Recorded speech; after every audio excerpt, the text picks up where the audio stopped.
গাজীপুরের কালিয়াকৈর উপজেলার চন্দ্রা ত্রিমোড় এলাকায় নাওজোর হাইওয়ে পুলিশের আয়োজনে বুধবার দুপুরে পবিত্র মাহে রমজান এবং ঈদ উপলক্ষে মহাসড়কে যানজট ও নিরাপদ রাখার লক্ষ্যে পরিবহন মালিক এবং শ্রমিক নেতৃবৃন্দদের মাঝে মতবিনিময় সভা অনুষ্ঠিত হয়েছে। বিস্তারিত থাকছে তুষারের প্রতিবেদনে। মতবিনিময় সভায় সভাপতিত্ব করেন নাওজোর হাইওয়ে পুলিশের ওসি রইস উদ্দিন। মতবিনিময় সভায় সঞ্চালনা করেন গাজীপুর জেলা শ্রমিক দলের আহ্বায়ক মিনার উদ্দিন।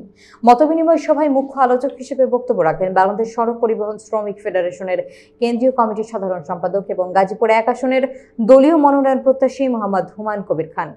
এ সময় বক্তব্য রাখেন গাজীপুর জেলা ট্রাক মিনি ট্রাক মালিক সমিতির সাধারণ সম্পাদক হযরত আলী মিলন, রিয়াজ উদ্দিন পৌর বিএনপি সহ সাধারণ সম্পাদক মোহাম্মদ নাসির উদ্দিন, গাজীপুর জেলা সড়ক পরিবহন শ্রমিক ইউনিয়নের সহসভাপতি কিরণ মাহমুদ সহ আরও অনেকে।